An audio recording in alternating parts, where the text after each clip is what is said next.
Hey everybody, this is Silver Spook, and this is the Silver Spook video about how it never left. And what is it? Well, take a guess. It's a great time to get conscious while you can still breathe. Pro tips from a household that has had zero um, any illness, including colds, flus, or those really bad ones that's going around right now.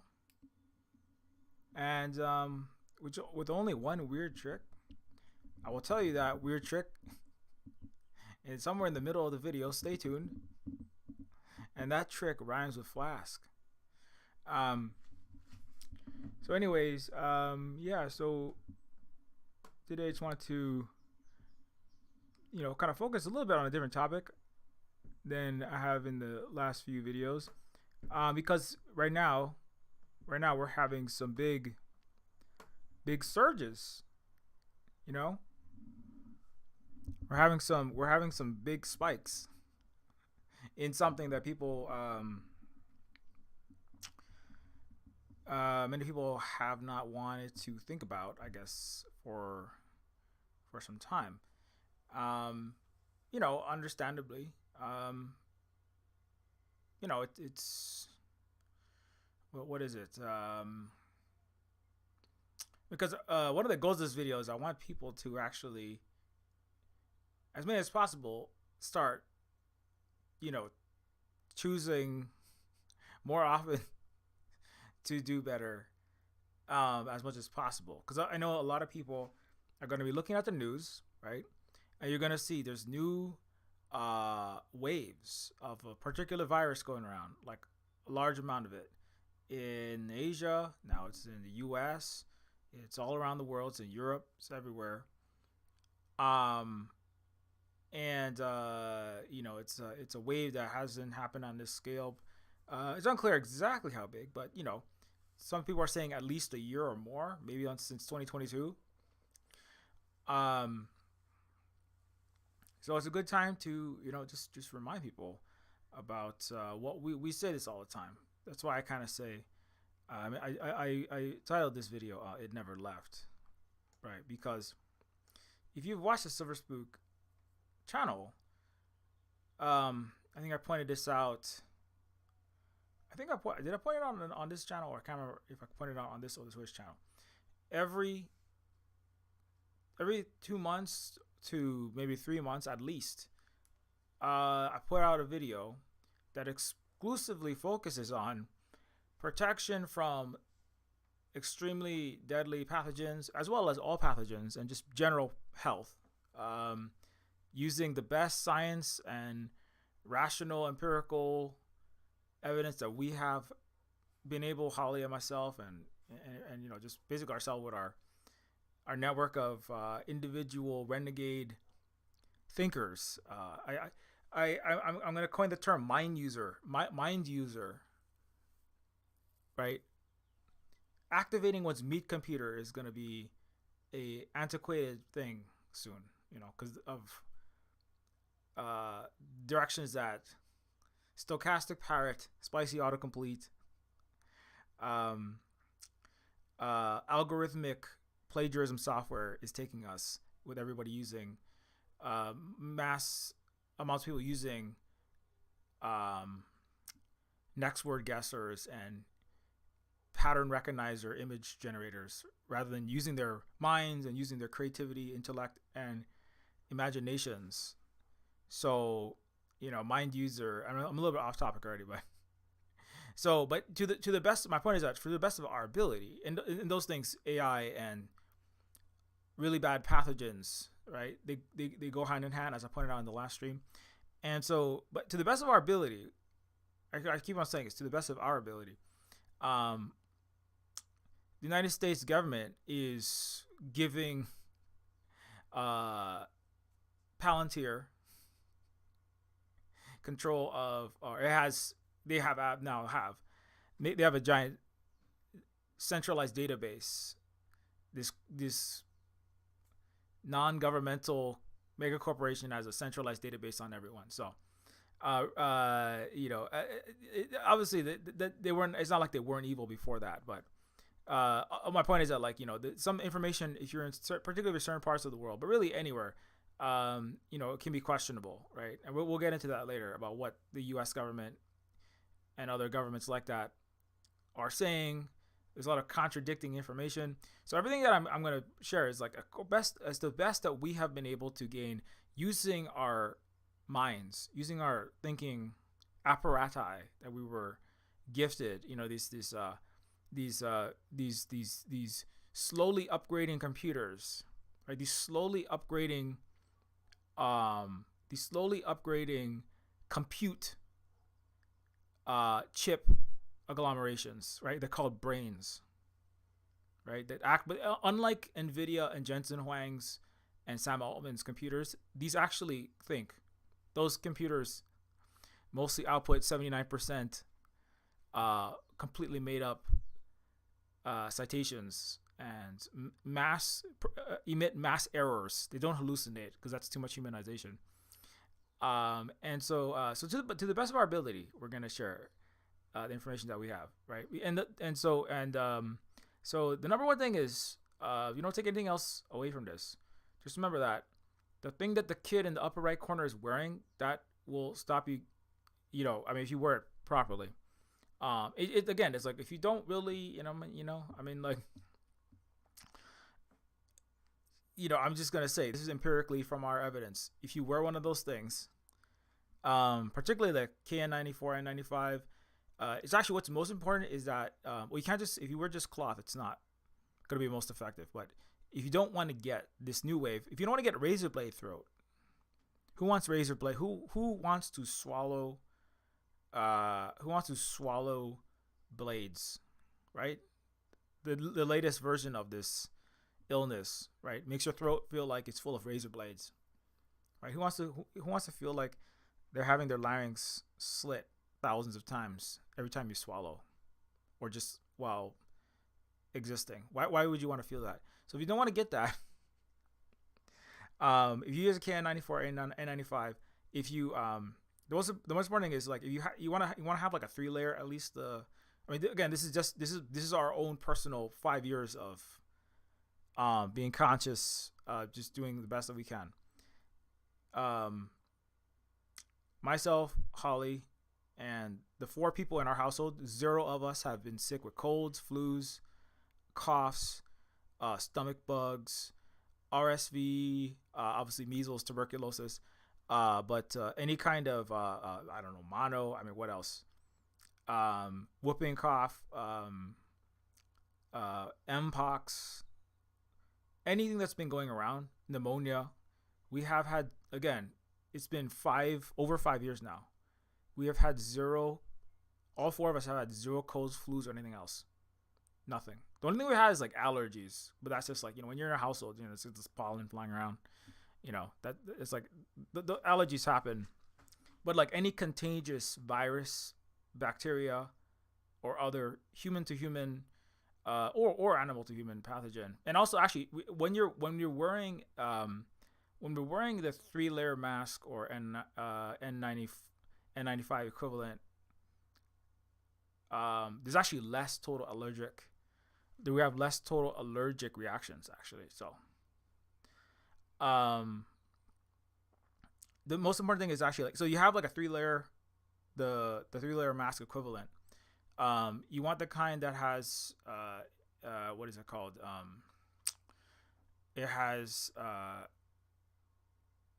because if you just wear cloth, it doesn't have the secondary mechanism that's in the N95s, KN95s, etc., that traps a lot of the aerosolized particles. Using I think it's electrostatic. There's an additional the kind of fibers that are inside the mask matter. So just having like a t-shirt fabric doesn't work as well. It does not work at all, but it doesn't work as well. Anyway, and then like making sure that it fits properly around your face area. If it fits around your nose and your face, and you can kind of test it if you breathe in and you feel some resistance, right? And you can kind of feel the mask like pulling against your face. And that's the way I test it, right? I'm like, does it feel like it's like it's on snugly, and then you can kind of test it. Because if you inhale and you don't feel the mask like suction cupping against your cheeks and your chin and your nose, and then you feel like there's like um you feel like air like whooshing out past your this area between your nose and your cheekbone, and or on the side of your face or anywhere. If you feel the air slipping out, then that's how you can kind of tell it's not fitting properly. And like to I mean, as far as we know, like that's just having a properly fitting mask for 5 years. And we go out like usually more than one time a week, or one or sometimes more than one time a week. We're around people, we're shopping and stuff, doing laundry. And again, we have had zero colds, zero flus, any RSV, respiratory syndrome, nothing. Okay, so if you don't want to get sick, I'm just saying, if you don't want to get sick with this new giant wave of razor blade throat, the big C word, the other big C word, arguably which one's bigger? The big C viral word actually causes 140% increases in the big C, neoplasm cell mutation word. You know, the other big C. So actually, the big C that spreads from people to people when they're breathing each other's aerosolized particles, it actually causes the other big C, the cancer, to a large extent, various kinds actually. There's like studies that are showing that now. 140% in gastrointestinal, colon, intestinal, and those kind of digestive tract cancer. So, do you not want to get cancer, or you want to get cancer? You want to get cancer.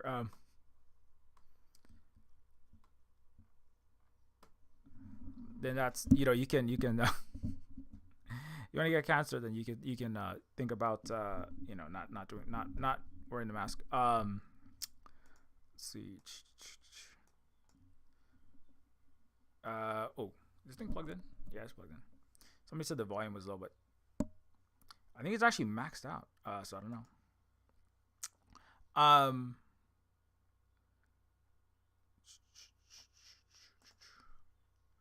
So I'm just checking my.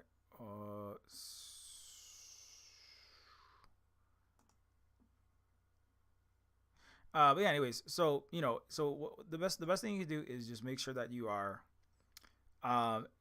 make sure that you're doing that if you want to stay safe. I mean, if you don't really want to stay safe, then you cannot. We're just giving that advice out there. We're just giving that experiential. It's not just experiential, but I mean that is our experience on top of the science that we have tried to keep on top of as best as possible. Let's see. Sorry. Now I'm thinking of things other than the stream. But yeah, and another important factor is that it has never left, right? Because many people are talking about how oh no, we have to go back to 2020. Oh no, this can't be back. Like we stopped this the pandemic ended in 2023 or 2022 or whenever, and like well, I can't go back to that. I can't go back to that. And I think like that's that is I mean people obviously we know this. 90, I forget the exact numbers, but it's approximately 94 to 96% of people are basically not C word conscious. it was about 88% of people weren't regularly masking in 2023, and it dropped to like, and then that increased, or like, so the people who are taking it serious, it was like 12%, then it went to like 4 to 6% now. So like, obviously people like ourselves are in the minority, we know that. And so, but just claiming claiming that the sorry, I'm just like now I'm too distracted. Um,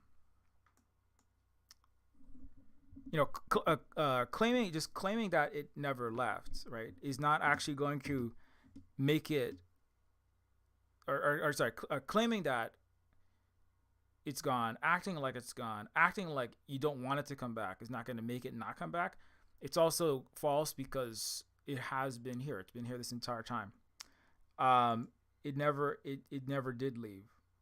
Um, and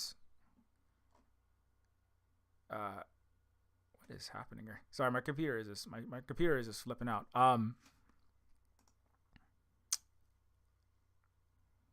Shoots. Okay, I'm just gonna stop. So yeah, so it never did leave. It's not going to go away. It's not going to go away anytime soon. Even by a lot of estimates from the insurance companies, damage is still being done. There was a recent study. Let me see if I can find that one. Uh,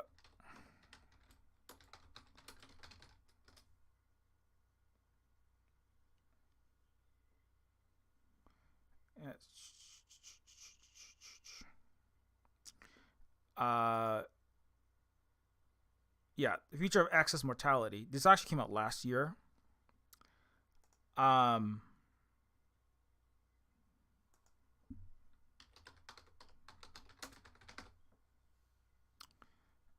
see, is it showing up? Oh, okay, fine.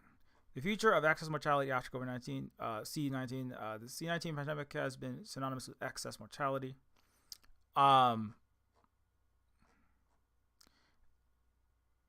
Nah, that's not it. There's another one that was that shows that it's actually there's at least this is it right here. Yeah, that is it. A 10-year excess mortality forecast. 4 years from the outbreak, many countries worldwide still report elevated deaths in their populations. This impact is generally independent of healthcare systems and population health. China is evident even after accounting for shifting population sizes and the range of reporting mechanisms and death classifications that make inter-country comparisons complex. This is also likely a degree of excess mortality underreporting. Quantifying excess mortality has been an acute challenge since 2020 due to the exceptional mortality rates, and it refers to the number of deaths. So anyways, so here's scenarios forecast for U.S., UK, and general populations excess mortality to 2033. So, long story short is that there is a projected at least till 2027 excess mortality, and probably a lot longer than that.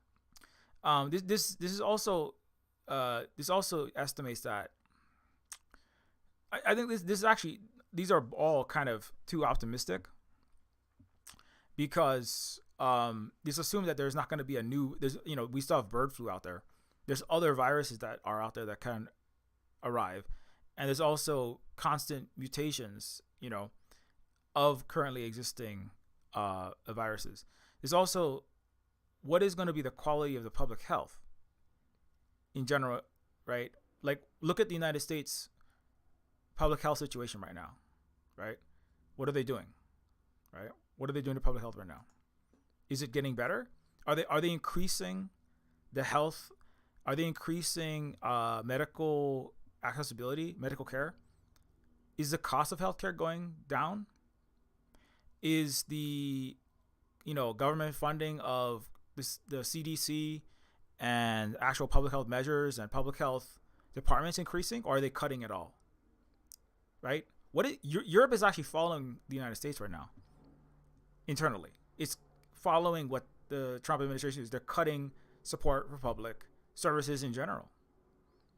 So it's actually, I would say that even that Swiss study is probably a bit rosy for the projected excess death rate, right? Because if people can't access care, are they gonna, let's say that even if the total amount of damage from the illnesses stays the same, if the access to care drops further, right? If the access to care keeps dropping the way that it is, I mean, at least in places like the United States, and Europe, if the access to this care drops further, if eugenic if eugenics, I mean, because they're saying the sick will die. Where Robert F. Kennedy, who's the current health lead of the United States, said only sick children will die. Sick people will die, and they just have to die.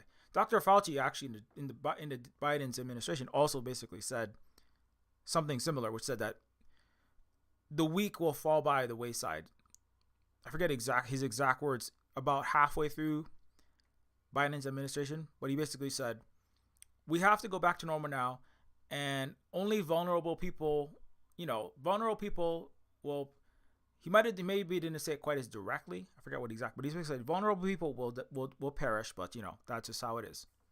Right? And the Robert F. Kennedy is also doubling down on that, saying no, sick people will die. Another Trump administration official just said, when it was asked, like, how can you cut Medicaid? People are going to die from this. And then the Trump administration official responded with, well, we're all going to die. I think what she meant was, you're all going to die. You're all going to die. Right? Which is the game. I made a video about, made several videos about this. Controlled thinning. Last one was about, desapientification. If you ruin everyone's mind, get rid of everyone's mind through mass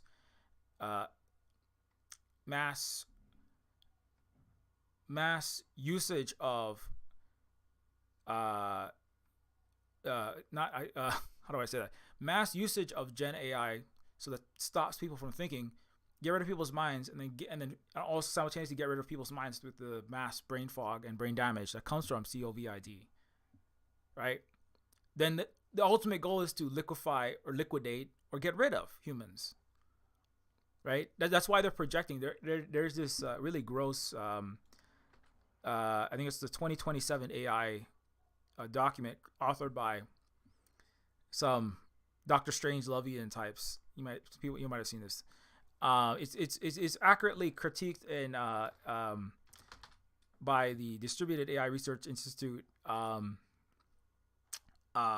folks. I forget what it's called. There's a podcast that they run, but follow them on this. There's also recently a conversation about forging a better digital future in the Imagining More candid convo about the future of the Black Web experience. But they critique this. So don't just read this article.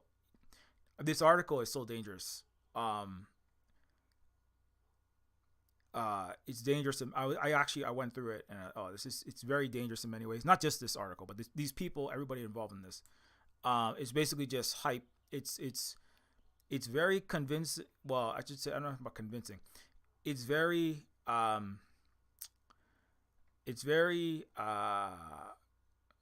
it could be very efficient weapon, a very efficient weapon to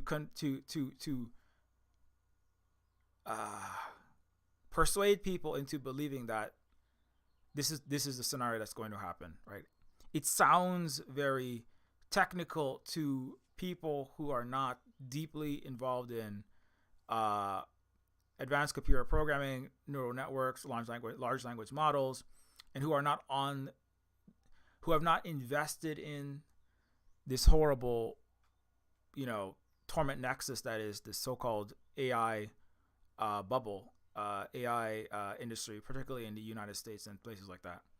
So I don't recommend reading this thing. I don't know why I'm putting it up on the screen at this moment, but partially it's because I think that what I want to get at is that these horrible people writing this, that are all deeply invested with OpenAI, which is omnicidal, supports PALSTINGENOCIDE, is run by fanatical ZIO and ISTs, and horrible billionaires. They're projecting that it's like a Tom Clancy novel. Tom Clancy novels are ways to brainwash the Imperium hoi polloi into going along with whatever the emperor wants, right? That's the purpose of Tom Clancy's spy thrillers, movies, techno thrillers, and just media in general. And this document is about manufacturing, not necessarily consent. They don't need your consent, but it's about manufacturing a sense of inevitability in the masses of the collective West, and the United States in particular, of everyone is going to die, right? I said, like, unless you give us all the money you have, and even if you do, 90% of humanity is going to die. That's what this article is actually conveying. And there's a high risk. There's an existential risk, right? Now, obviously, what they're manufacturing the inevitability of, right? It's kind of, this is how you manufacture. This is like the Vampire Castle by Mark Fisher, right? It's like it's the manufacturing of the inevitability of capitalism, right? This is like the Tina, Margaret Thatcher. There is no alternative to our system, right? This is George Orwell. This is Winston Churchill, right? 27 million person genocide in just India alone. Winston Churchill, who said, "Is our system, the Western imperial capitalist system, led by the G7, is the worst system except for all the other ones," which basically saying this is the only possible system. Everything else doesn't work, or it's worse, right? So this is the liberal world. This is the New York Silicon Valley consensus. The current imperial leaders, like, this is the current. We're just watching Andor, so this is like Mon Mothma's antagonists of the real world. They're basically manufacturing consent of the population, or manufacturing the sense of inevitability, thereby the futileness of resisting this, right? You are all going to die. That's what they're trying to communicate with this. You are all going to die because we're going to make Skynet. We're going to make Skynet because if we don't make Skynet, China's going to make Skynet, so we're going to make Skynet first. You're going to give us everything. You're going to give us everything because there's a 99%, there's a 100%, there's a 99.999%. Every one of you Americans and you Europeans are all going to die by our robot hands if China gets this AI first. If you give us the AI first, there's a 50 or there's a 50 or 10% or 30% chance that you live. So you have to give us all the money and do whatever we say. You have to do whatever Karp and Thiel and Musk, you have to do whatever the gajillionaire oligarchs, right, that have their up to their eyeballs in million-person deaths, in wars, and famines, and global colonialism and neocolonialism, and global mass death through internal neglect of the populations through the last 5 years of lying, giving the 1% all the wealth while giving people, mass layoffs and impoverishment, right? Failing in right? Causing 30 million deaths from preventable diseases like COVID. And you have to give us everything. You have to give us everything now because 100 quadrillion people will die. There's 100. Imagine the trolley problem is the weapon of the Imperium, right? If you don't give us the lever of the trolley, the Skynet that we will create, Skynet that China will create, will run. It's just the Chinese Skynet trolley will run over all 8 billion of you. If you give Elon, Doge, Peter Thiel, the New York Times authors that work on this, they're all on the same side. If you don't give all of us, the capitalist oligarch class, techno kings, all the money and all the resources and all the labor and everything you have right now, if you don't give it all of us right now, then how are we going to give you the 50% chance of living? Because if America creates Gen AI, if America creates better AI first than China, then that's the only chance you have of living. That's the point of this article. It's disgusting. I hate it. Anyways, what does that have to do? So what I'm trying to say is that, like, there is a desire to get everyone to believe that they're all going to die from climate change, from COVID. It's inevitable. It's inevitable, right? So subconsciously you're like, why would I put this on? Right? You're like, am I going to take health precautions? Am I going to distance? Am I going to even just like, let's say you don't follow like let's say even if you don't follow like 100% of the precautions, right? You can still like, oh my goodness, everyone's sick in this office. Maybe I will like at least put it on for now or something. Oh, like I'll at least put it on while I'm shopping for my groceries. I mean, I'll at least like try to not go. I mean, I know the part it really is not great because if you don't have universal healthcare, unlike some countries, then it's hard to stay home when you are sick, and that makes everyone else more sick in the offices, schools, and other places that you have to accrue capital to pay for your exorbitant rent and exorbitant healthcare bills. So I know that's hard, right? But I mean, at least if you can go to the store. I mean, even if you do it as much as possible, right? If you take the precautions as much as possible, either like don't go out while you're sick. Wear the mask. Vaccination does help to various levels in various cases. In the case of COVID, it doesn't significantly reduce the spread.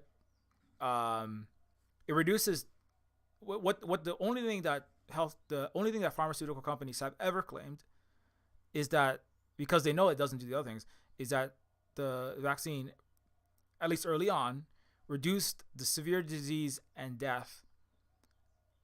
But as of Omicron, right, a couple years later, almost 50% of the people who were dying during the big Omicron wave were vaccinated. So that's not because vaccines don't work. That's just because like they're like, they do some protection to varying degrees, but it's definitely not a 100% vaccine relax situation where if you get it, you are impervious, or you're like 99% guaranteed to be fine, right? It's not a perfect wall, right? That's why they talk about having layers of protection, right? Like, I mean, and the metaphor that's often used is a seatbelt, right? If you put on a seatbelt, right? If you put on a seatbelt, that is not a get out of car crash mortality free card. If you put on a seatbelt and then you drive 120 miles per hour, I mean, you could easily still die. It's obviously still a horrible thing to do for your health and everyone else's, right? But in the event that there is a crash, the likelihood of you dying is less, right? So that's similar to the vaccine, and even to the mask. The mask is not 100%, right? It's just, and if you have to be in a room very close to someone, like talking and interacting with somebody who is sick for like hours at a time, then having like a better quality and better fitting mask is definitely going to help you. You don't want to just be there with a cloth mask at that point. But nothing is 100%, and so that's something that people who are trying to downplay this or spread misinformation and disinformation about this, or ease their own guilty consciences about this, about the illnesses, they're going to use that. Well, it doesn't work 100% of the time, so I won't do it, right? That's like, well, the seatbelt won't save your life 100% of the time, so I won't wear it. If I speed and I get into a car crash, there's not a 100% chance I'll die. So I'm going to drive 120 miles per hour in my suburban neighborhood. You know what I'm saying? Like, so, but those kind of things, those are sentences that people say frequently. I don't think that they're helpful. You know what I'm saying? I don't know what else to say about that. So, what's up, Victor? Anyways, so yeah, it never left. So that the more thing is, that if you do wear the mask, we can tell you, because let me just point out that we have the receipts on this. We have never stopped masking. We have never stopped taking the precautions. We understand that our situation is we work from home, we school and work from home, and we don't go out as frequently. And we don't have a boss, and we don't have a lot of physical coworkers with us that it will be awkward if we're masked and they're not. So I mean, I accept that it's going to be hard for people to deal with the social, which I think is probably actually the hardest consequences, is the social consequences, or the social awkwardness estrangement, from being the one person that is masking, visibly taking precautions in the workplace, the place of work, play, or socialization or school. I understand, So, but just to be clear, I just want to share this real quick. So we did this video. This video obviously is about centers on this at the time lab leak theory that was coming out. But also we did a PSA about how to protect yourself from the ongoing viral dangers. Right. That was what day did this come out in? And this came out. It was a couple months ago, maybe a month and a half ago or so. Okay, and then before that, that's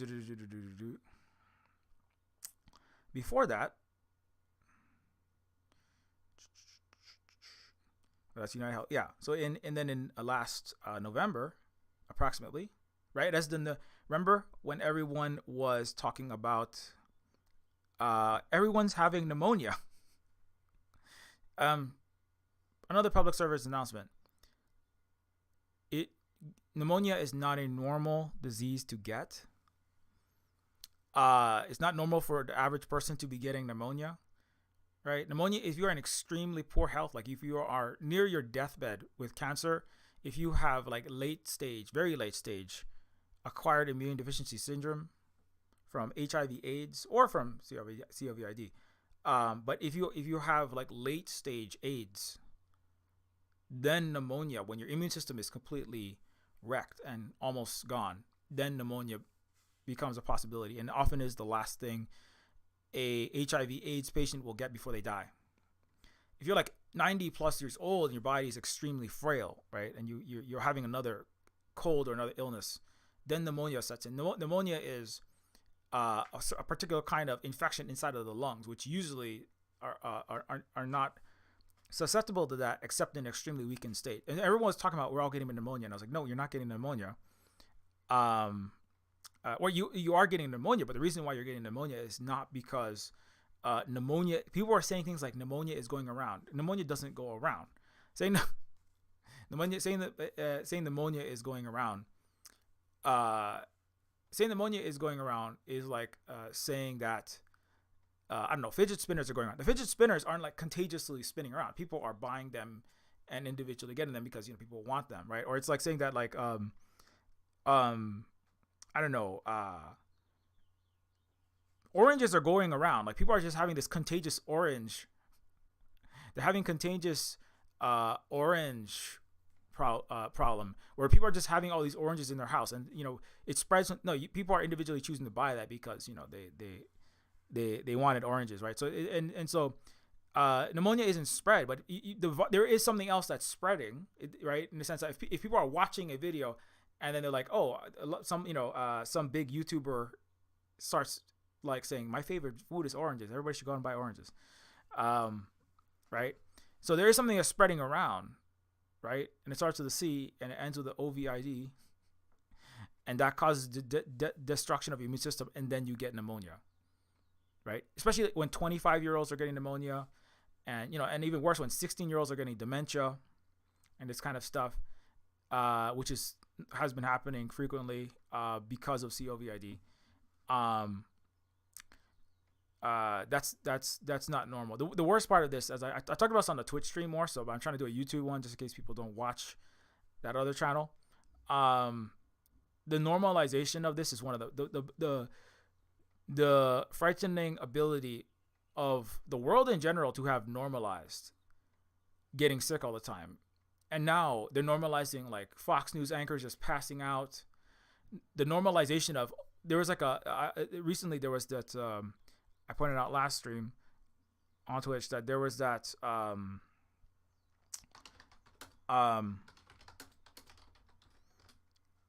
a person on the Today Show, one of the hosts on the Today, where was it?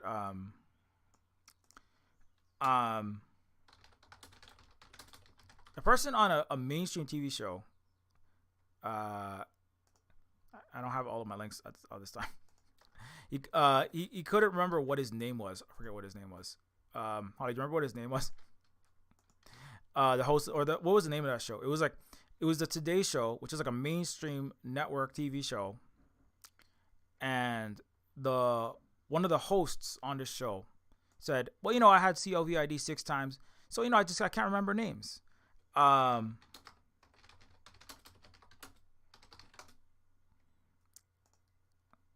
let's see, not that one.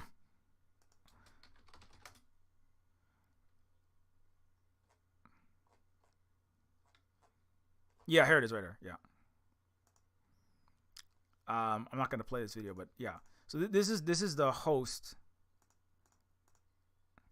Yeah, is the host of the Jenna Today Show, and he couldn't remember names because he said, "Well, I had COVID 6 times. My brain, I don't know what happened to it, so I just call people like, hey, Spotify, hey, cooking guy, right?"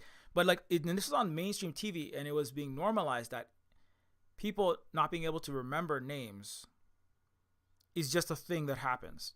You know what I'm saying? So people having strokes when they're 20, that's just normal, right?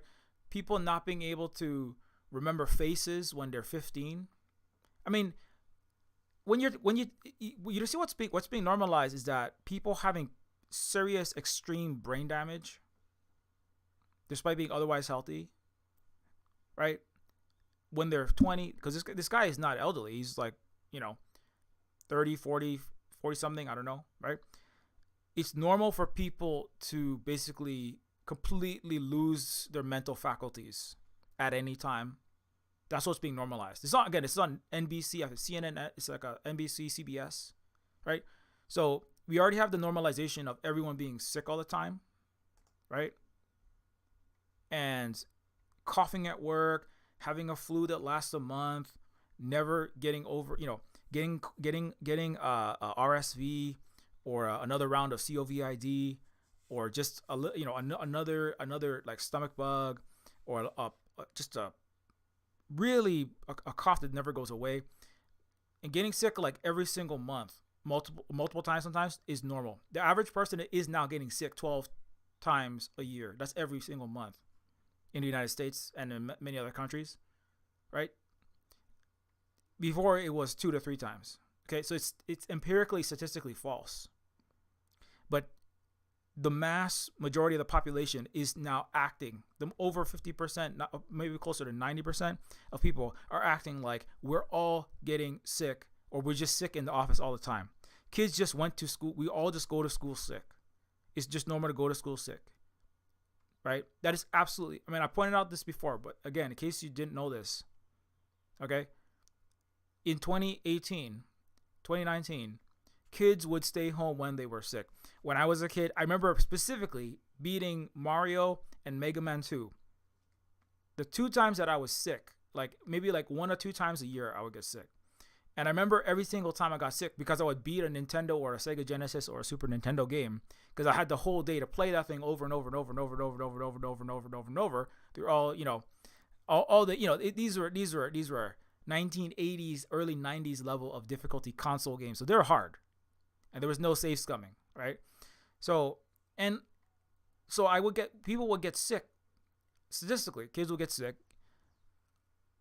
once a semester, maybe. Some kids, you didn't get sick the whole year if you got lucky, right? And then you would stay home when you got sick. Today, the average parent is they just assume that toddlers and 4-year-olds and 6-year-olds are sick always, and then nobody stays home ever, right? So just that alone is multiplying how much sickness, and by extension COVID, which destroys your immune system.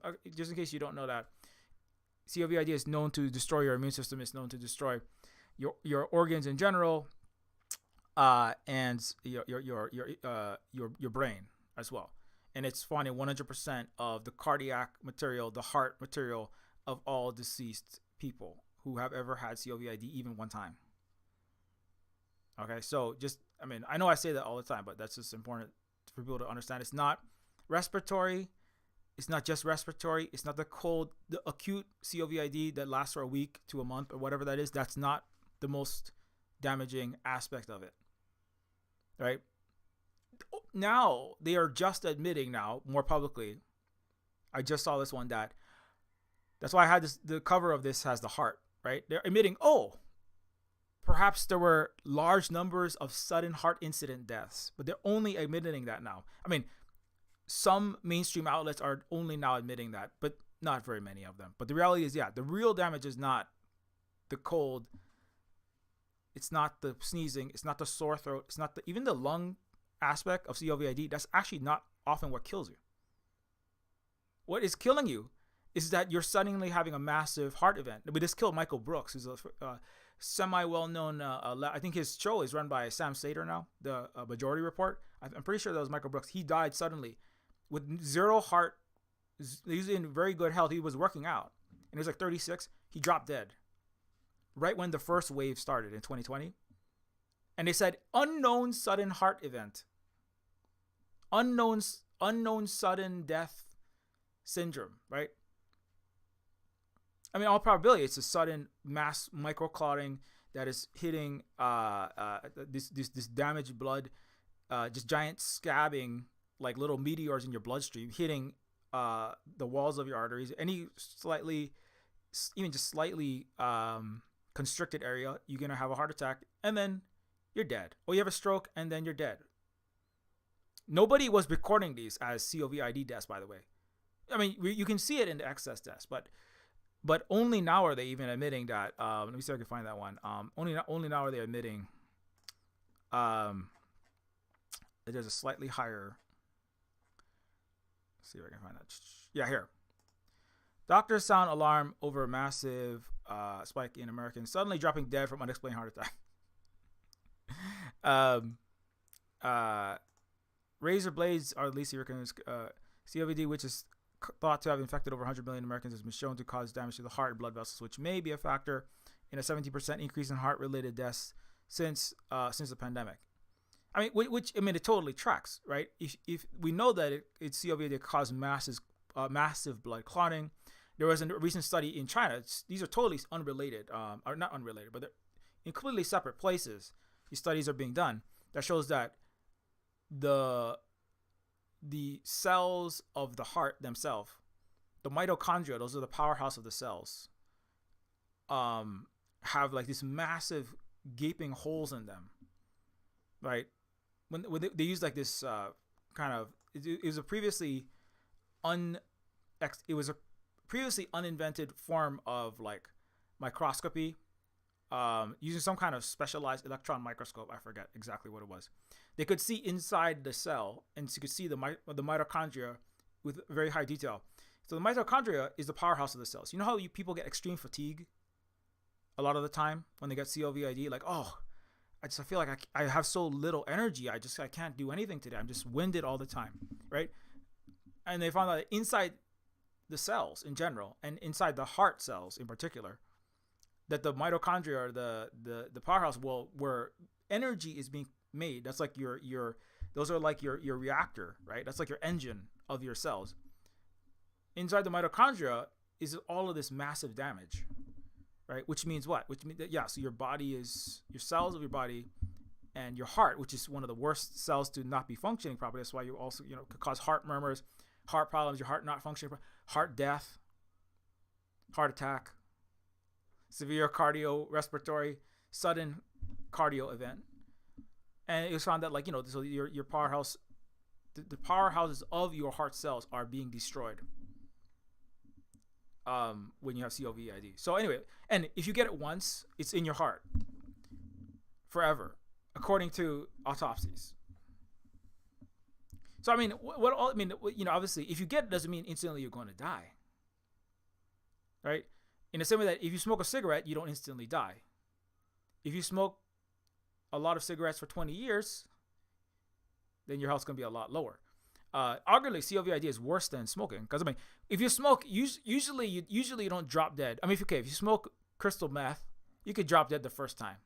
If you smoke PCP, you could jump out a window the first time, believing you're Superman. If you smoke a cigarette, usually you don't die the first time.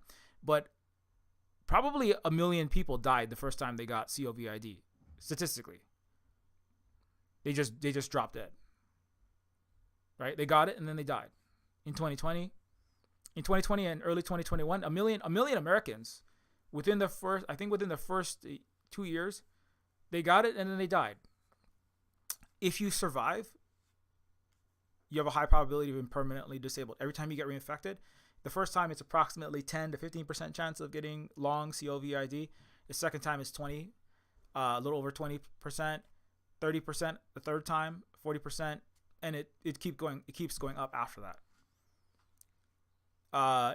The average American has had COVID approximately 4 to 6 times that we know of, but probably it could be even higher than that. Some people have had it 25 times. They've tested in separate instances 25 times. If you had COVID, there's a woman who had it, like, she knows she had it 25 times because she was testing constantly. And if you have it, right, once every 3 months, right, then that's about, once every 3 months, that's 4 times a year. And you have it one time, you have it 2 times in that period. That's about 25 times. The average person is getting sick. About once a month now, or once every month to 2 months. If half the time you're getting COVID, you're just getting it again and again and again and again and again and again and again and again and again and again. The long COVID probability doesn't drop, right? There's no evidence of this. Well, once you get COVID, 6 times, okay, then you're safe and you can just there's no evidence of anything like that, right? Because another thing is that each variant that comes out is different, right? This variant causes razor blade throat. Remember, one of the previous variants, I forget, was Kraken, or the Kraken variant, or the XB1. But one of them, remember, people were getting on planes and they were having explosive diarrhea, right? There were planes that were just, the entire aisle was just like filled up with adults, fully, 20, 40, 30, 40, 50-year-old adults, not little babies, but multiple adults having explosive diarrhea, like covering, like just flooding the floors of planes with liquefied shit. Okay? Nobody wanted to talk about that because everyone wanted to have their normal. Remember that? Everyone had to have the normal vacation and the normal life and the normal summer and the normal holiday visit with family, right? They want to have the normal vacation to Hawaii or vacation to France or vacation to see the Sistine Chapel or the vacation wherever they were going to vacation. They wanted to get on their planes, to go to the hotels and go to giant 100,000 person concerts, seeing Taylor Swift, while she had a $500,000, right?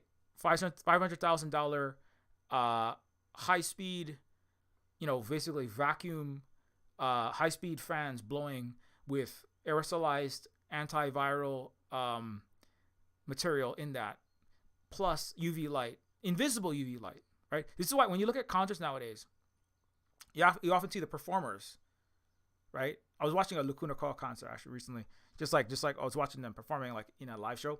You actually use, especially the expensive ones, the ones where they're the mega celebs. Their hair will often be blowing sideways. You see there's like a wind on this concert, on the concert stage, not in the audience. The audience, as the Trump official said, you're all gonna die. Well, she said, well, we're gonna die, but she meant you're all gonna die. On the stage, the people on the stage, some of the Trump people are actually drink their own Kool-Aid. They smoke, they snort their own propaganda they give out to the 99%. But on the stage, people are secretly actually behind an invisible glass barrier that keeps the COVID out of their bodies. They try to. It's not, nothing's perfect. And some of them, they don't care. They're just like, I don't care. But the rich, just as an example, like Ben Affleck, when he's on the set of a bad Batman movie, Jennifer Garner, when she's acting in a Hollywood movie, they have to be masked at every single event. All the crew, everyone, there's multiple layers of PCR testing, UV light, there's all kind of tests that they do. Because why? Because it's millions of dollars every single day. If Ben Affleck gets sick, if anyone gets sick, if anyone makes Ben Affleck sick when he's performing in a Hollywood movie, that's millions of dollars, right? So they have. I made this point before. They're the billionaires, millionaire class, celebrities and politicians, they are informed. The powerful in oligarchs are informed, and they have the money to take precautions on all these things, but they want you to die. I mean, it's really sick. That means every Hollywood celebrity is complicit because they're never masked out, right? They're never showing that they're protected out, but they all know that this is a problem because it's in their contracts. Because they say if you spread this disease and it causes illness on the set, if it causes Tilda Swinton to forget her lines, Tilda Swinton also said, I refuse. I'm not going to do it. Right? I'm not going to take these precautions. And that was actually a problem. That was actually a financial problem for the corporations and the money people, the agents, and that whole apparatus, the financial apparatus behind the propaganda arm of empire, of imperial capitalist empire that is Hollywood and the entire film and TV industry. So, but in general, that's what they're doing. That's why Violet Affleck is taking a particular stance against her own parents. Or not, it's unclear exactly what is the deal between Ben. But she has written. Violet is the one. She's Ben Affleck's daughter, Jennifer Garner's daughter, who is constantly appearing in public mass and is part of like, free PALSTINE, COVID, COVID consciousness. All this stuff I have to spell out. That's how you know it's a real topic. COVID consciousness. She brings up the Black Panther. Disabled historical struggle of disabled and marginalized people of color around the world, and how that ties into. She recently had this article about how that ties into the disabled and COVID conscious movements and actions and mass blocks and all that kind of stuff.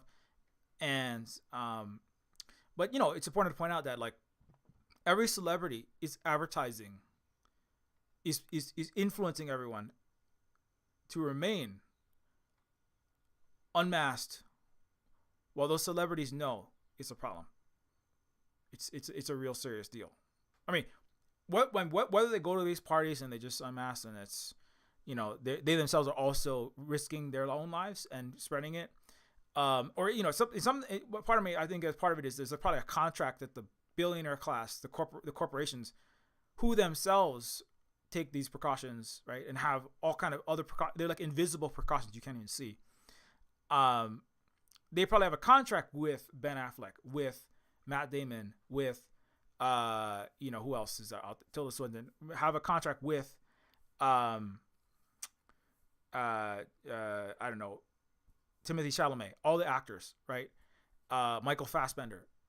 They have a contract that says you must appear unmasked at all times, because it would be damaging. It's upsetting and it's damaging for the corporate capitalist class as a whole, and for individual companies, right? If the public begins to believe that we need to be masking, because it suggests that governments, corporations, the ruling class, all kind of health experts are complicit in a planet-wide mass genocide, mass unaliving, mass disabling, horrible pathogen, and that masking could do something about it, right? And obviously that's true, but we can't have Ben Affleck telling people the truth by masking publicly. We can't. I mean, you can mask on the set, but you have to visually lie to everyone. Just like we're lying in our CNN. And just saying that, what are the news articles saying about it now? Right? What are the news articles saying about it now? Let's just take a look, right? What are they saying right now? What we need to do is get a Moderna vaccine. That's what we need to do. What we need to do right now is Reuters saying we look, it's great that there's a vaccine now. What we need to do is, we're going to get shots for kids. I mean, I'm not saying those are bad. I'm not saying that it's bad. But as I already pointed out, that is not sufficient. Like, it's like every single photograph is like, okay, everybody, it's time to go get that shot. Okay, NPR, CNBC, CNN, Reuters. Now, this is obviously, look at the search engine I'm using, but, but the mainstream media is basically just saying across the board, we need to all go and get that shot. And you know, the Trump administration is saying, right?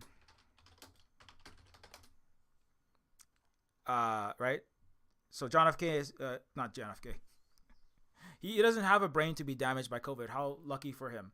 But his relative RFK is saying they're trying to limit how many people are getting it. They are quote unquote Trump administration is quote unquote pivoting away from vaccines. So I mean, but all the discussion, right? What is the discussion? This is not the discussion that needs to be being had, right? It's not like whether we can get the vaccines, whether we should, how accessible are they. That's not really what needs to be talked about. I mean, yeah, get them. That's good. Make them more accessible. That's good. Like even if everybody was to get it, that's still not enough. That's still not enough. Again, in the Omicron, right? When the Omicron variant blew up,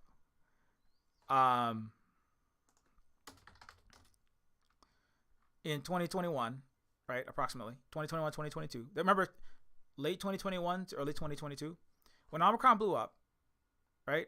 Again, over 40% of people that died during that. It was like, I think it was, I forget the exact numbers, but it was multiple millions of people were getting infected every single day at one point in Omicron.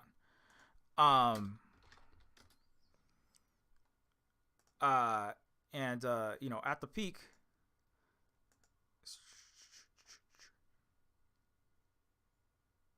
yeah, so it was a wave, right? And this is what they said is indicating. look at these articles too. The end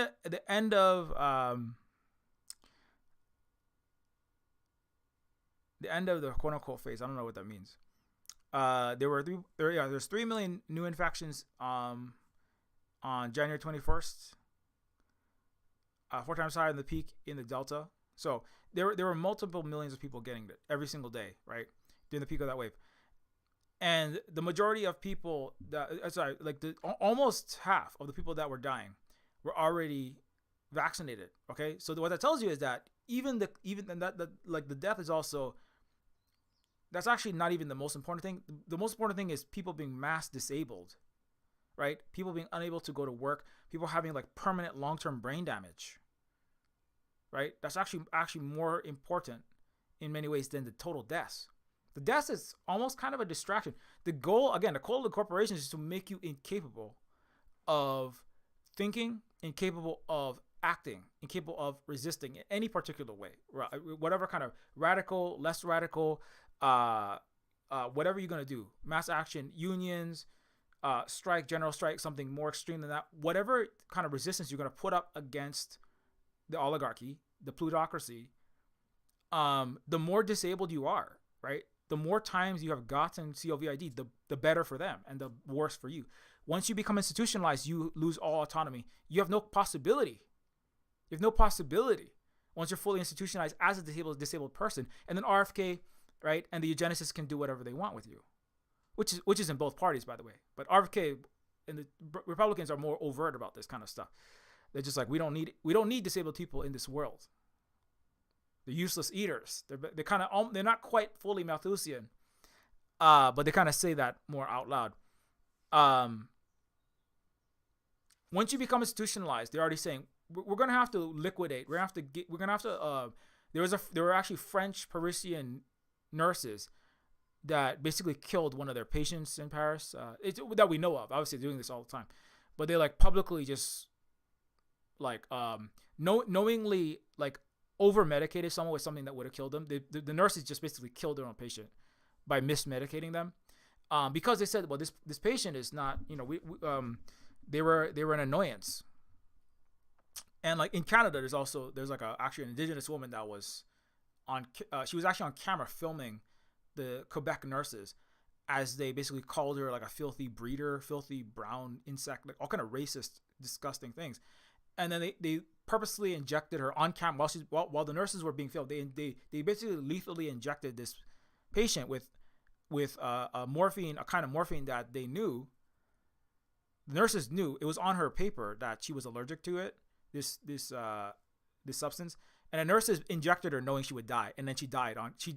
The nurses killed one of the patients in Quebec on camera, and by the way, nothing was done about it, and nothing was done. Canada just let that go. That was 2 to 3 years ago, right? And so, just because you're alive, just because you're technically alive, right? That doesn't mean a whole lot nowadays, right? I mean, when you allow GENOCID and PALSTINE, and everybody just like, or most people just kind of close their eyes to it, especially in the U.S. and Europe and the West. You just close your eyes to the GENOCID. When they go, well, you close your eyes to that, let's close your eyes to all you and all your neighbors dying, right? You don't care. You've already shown that you don't care about disabled people. That's why 96% of you don't mask. Well, let's just liquidate some of them. That is why disability justice is important for everyone at all times. But whether you are or not, and that's where you see some of the most actually important, serious action that's happening. Because that's the way they're going to count. They have already kind of through the last 5 years, right? Everybody had to kind of choose when it said, okay, well, the pandemic over, we don't have to do, these telework and remote events and other accessibility things that have made disabled people's lives a whole lot better than they were. And people said, well, who cares about those disabled people? Again, Dr. Fauci said the weak will be culled. I forget, he used an interesting, and by interesting I mean eugenicist term, but he said like, well, the weak will be culled. The weak will fall by the wayside, and that's acceptable. And everyone went along with that. They said, oh yeah, no, only if you're vulnerable, only if you're if you're weak, then you'll die, right? It's this kind of wellness, the cult of wellness, that if you're disabled, a marginalized person, a woman, uterus haver, and you have to deal with the medical system or in certain parts of the so-called health industry of the United States and Canada, and which is where RFK deals a lot in. It's really cross-party as well. You have encountered this kind of really gross stuff, but anyway. So I gotta wrap this up because I gotta move on and I gotta go and get ready for the next event, which is happening very soon. Oh, I thought it was 157. I was, oh crap. So anyways, so long story short, it's back, but it never left. It's a great time to get, if you haven't been conscious before, if you like, oh man, but like all my friends aren't masking or talking about it or being conscious, so I don't want to make it weird. All my family, friends, people I associate with, people I talk to in my daily life, my boss. I mean, the boss one, I that's hard because you got to make money, otherwise, well, shoot, I gotta make money because I gotta pay for rent and food and stuff. I don't want to die out there. I die faster not working than even getting COVID. So I got to do that. I gotta take this risk. Like that's obviously these are choices people got to make. So I don't want to just be like making people feel sad and feel guilty all the time. But it's just kind of like now, like the thing is, if it's normalized that everyone is masking again or like taking precautions, obviously demanding clean air. I mean, at minimum, like try not to have freaking huge indoor events where large number of people are sick. Even like just like if people are sick, like let's not like just all be sick around each other.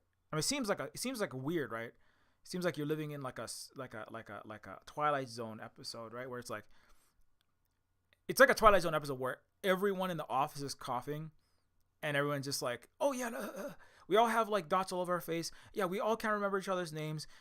Yeah, we're all having strokes every other day. Somebody's like, oh yeah, that's Mark. Mark is just, he lost his ability to talk when he was 21. Now he's 22. Mark is saying, I think he's saying, hey, nice to meet you. That's what I think he's saying. But we all have strokes. Every 18-year-old has dementia. Actually most 18-year-olds now, they're about to graduate. They've had COVID 5 times. They like have brain damage. They have psychological multiple psychiatric disorders. I mean, they already had many mental health issues, but they're having like completely new bipolar depression in addition to what they already had. And they're unable. A lot of them have chronic fatigue already, right? It's a whole generation of children that are graduating right now, right? It's catastrophic, right? So, but that's being normalized. Well, all teenagers that graduate, they've had strokes. Nobody ever knew how to do math, right? Oh yeah, nobody in the office, like we look at these little shapes. They kind of look like letters. I think 1 + 1 is I think it's 3, but nobody knows how to do math in the office. That's what ChatGPT is for. That's what our friendly robot overlord is for.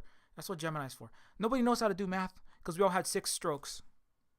That's I don't know. I feel like Holly and I feel like it's often you feel like, what the hell is happening here? Where that kind of how can people be just accepting that kind of thing as normal? But if people can at least be like, oh, hey, when we're sick, I know it's hard because the capitalist system is you gotta show up for work no matter what. You have no sick days. You just gotta keep showing up. But that's where I actually remote work, more remote work, demanding remote work. Do it try. It's I know leaving a good paying job is hard. I don't know. AI is gonna replace all your, not AI, broken, malfunctioning next word guessers and next pixel and next word, next pixel, next frame guessers are gonna replace a lot of jobs, and then things gonna break just like Klarna, and they're gonna try to hire people back, and then they'll break it again.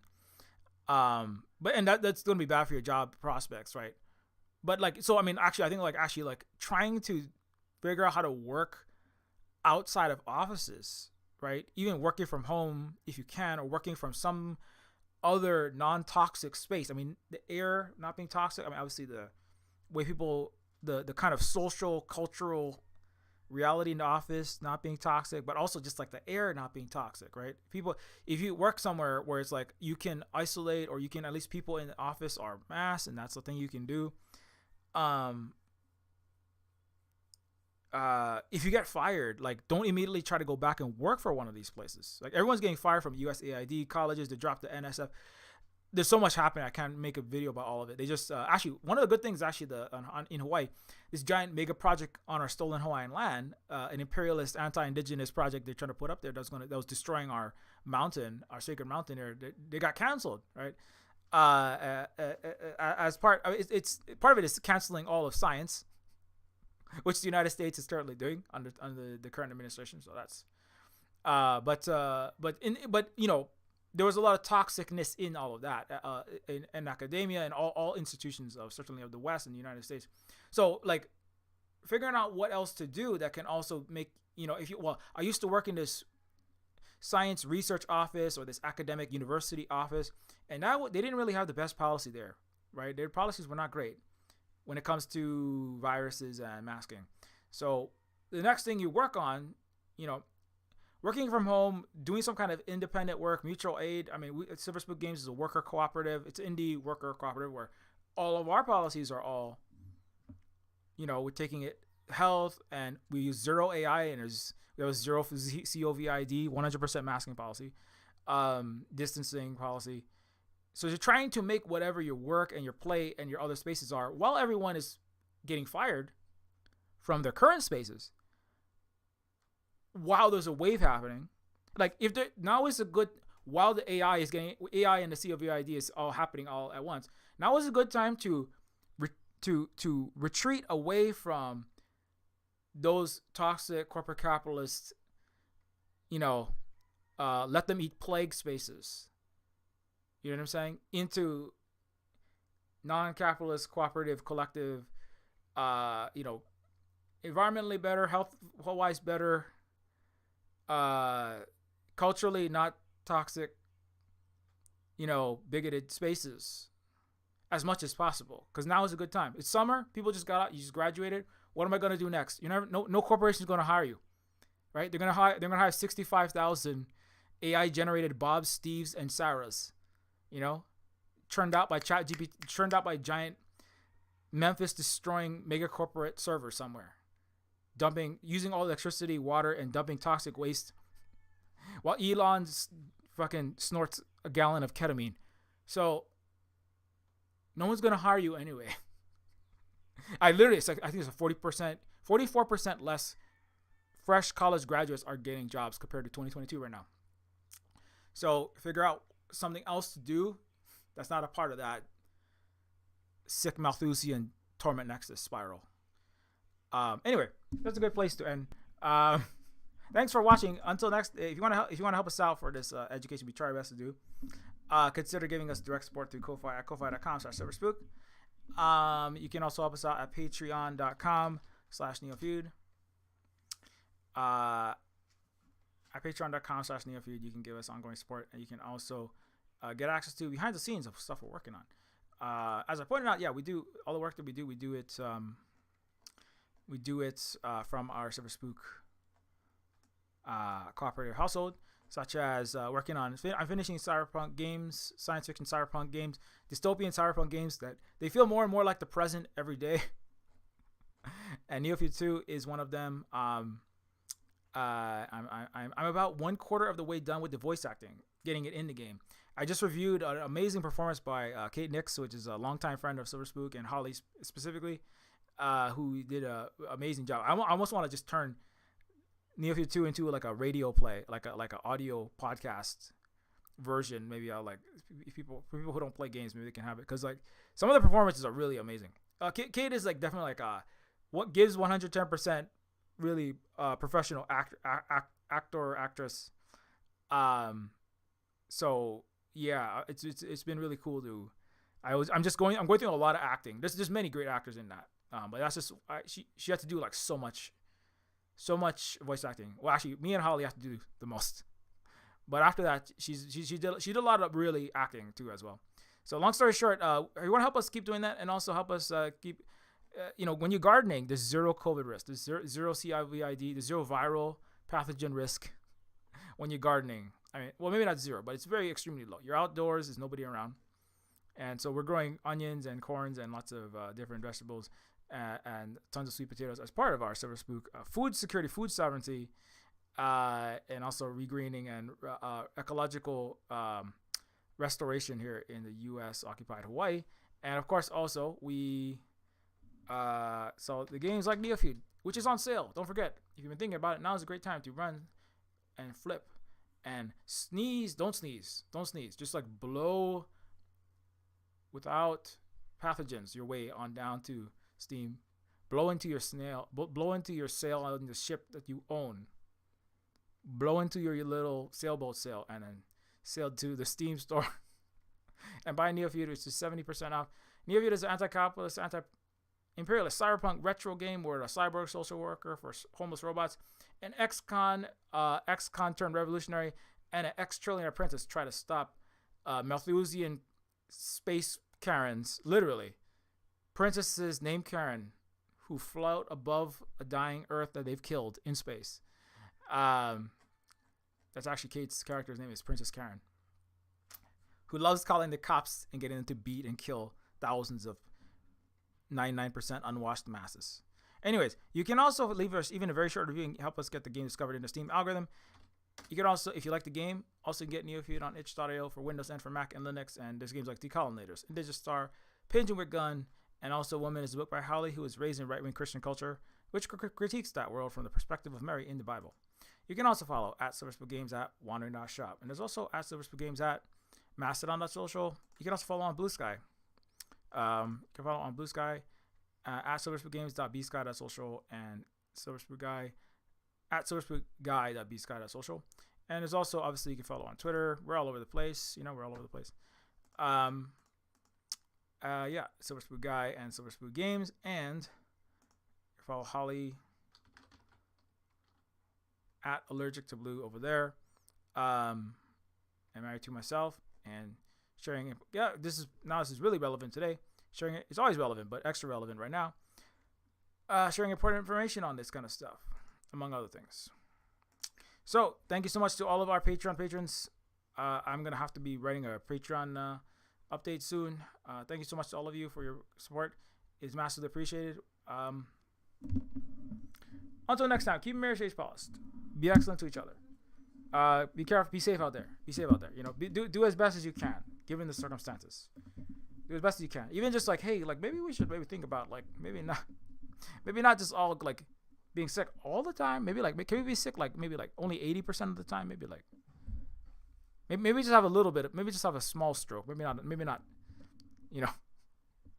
Anyways, have a good one, and we'll see you later, possibly if you come to the Twitch stream.